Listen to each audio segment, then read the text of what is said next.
Bienvenue dans ce nouveau numéro de La Pause, ton magazine sur l'actualité ciné.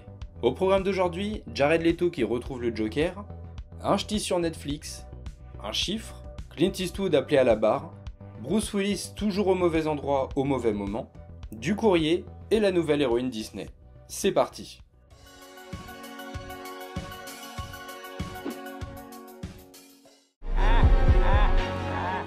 C'est désormais officiel, Jared Leto va reprendre son rôle du Joker pour des reshoots. Bien que cette annonce puisse paraître invraisemblable compte tenu de l'accueil du public très mitigé quant à cette version du Joker, l'acteur Jared Leto doit retourner quelques scènes pour la version Snyder Cut du film super-héroïque Justice League. Des reshoots avaient été annoncés pour cette version, impliquant les acteurs Ben Affleck, Ray Fisher et Amber Heard. Jared Leto, qui jouait le Joker dans Suicide Squad, n'apparaissait pas dans Justice League. Son rôle sera-t-il important ou s'agira-t-il d'un simple caméo? Quel va être l'impact de sa présence dans l'histoire? Autant de questions qui auront une réponse dans quelques mois. Dans cette version, tous les reshoots organisés par Joss Whedon seront supprimés pour donner place à la vision initiale de Zack Snyder. D'une durée de 4 heures, cette version allongée de Justice League devra arriver en mai 2021 sur la plateforme HBO Max en format épisodique telle une série et non un long métrage.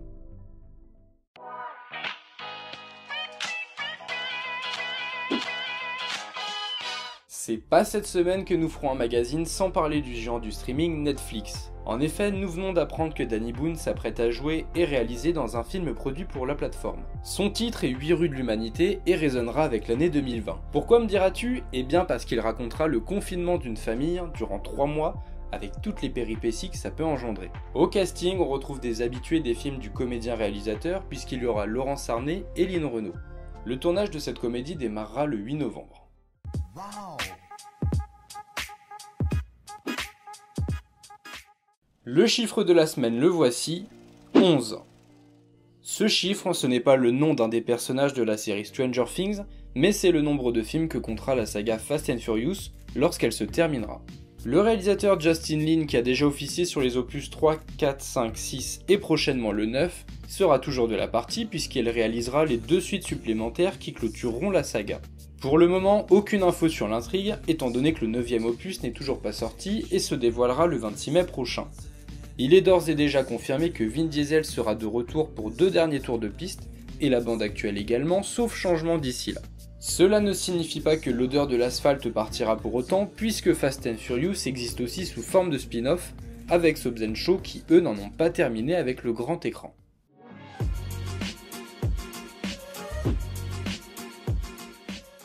La news insolite de la semaine, la voici, Clint Eastwood convoqué à un procès. Rassurez-vous, l'acteur légendaire n'a commis aucun délit. À l'occasion du procès de l'attentat avorté du Thalys en 2015, l'acteur est appelé à témoigner. Pour rappel, 3 Américains avaient empêché un attentat dans un train Thalys, désarmant un homme muni d'une Kalachnikov. Mais alors, quel est le lien avec Clint Eastwood, me direz-vous? Eh bien, l'acteur a mis en scène en 2017 le drame Le 15-17 pour Paris, qui revenait sur cet événement et faisait jouer leur propre rôle aux Américains présents lors de l'attaque. Les 3 Américains ayant refusé de se rendre à la reconstitution organisée par la justice, il a semblé plus pertinent que ce soit Clint Eastwood en personne qui témoigne, en décrivant avec précision l'attitude des 3 Américains sur le tournage du film. Reste désormais à savoir si le réalisateur âgé de 90 ans fera le déplacement compte tenu du contexte sanitaire particulier.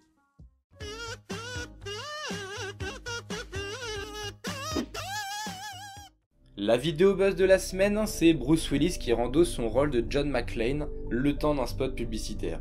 Les fans de la saga Die Hard seront ravis de retrouver leur lieutenant de police préféré, qui ici doit faire face à Theo, personnage rescapé de Piège de Cristal, qui visiblement en a encore après Bruce Willis, et qui essaye par tous les moyens de le tuer. Ce spot intitulé Die Hard is Back est réalisé pour la marque de batterie de voiture Die Hard. Les fans auront peut-être remarqué le retour de Devorah White qui reprend son rôle de Argyle, le chauffeur de taxi dans Piège de Cristal. Que de nostalgie devant cette vidéo, bien qu'elle ne signifie pas un retour au cinéma du personnage. En effet, un 6e film avait été annoncé en septembre 2018, mais depuis, plus aucune info. Mais restons prudents. John McClane n'a jamais dit son dernier mot et le hashtag en fin de vidéo Die Hard is Back n'est peut-être pas seulement destiné à la marque.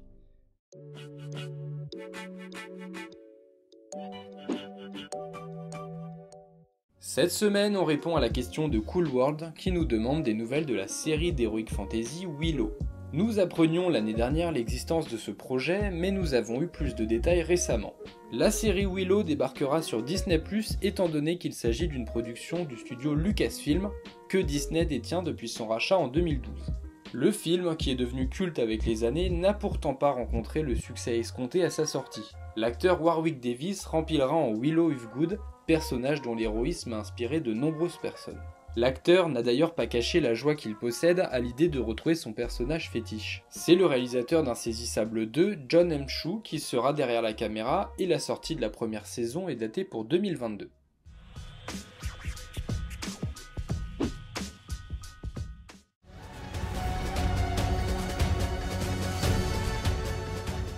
Après Vaiana et la Reine des Neiges, voici Raya. Disney vient de dévoiler la bande-annonce de Raya et le Dernier Dragon, leur prochain film d'animation. Il raconte l'histoire de Raya, une guerrière qui part à la recherche du dernier dragon du monde. En effet, dans son monde, dragons et humains vivent en harmonie, mais suite à une catastrophe, tous les dragons ont disparu. Quelques siècles plus tard, Raya se met en quête de trouver le dernier dragon, après que des événements aient laissé croire qu'il y en aurait encore. Confiance et entraide seront au cœur de ce film d'animation qui devrait débarquer sur nos écrans le 31 mars 2021.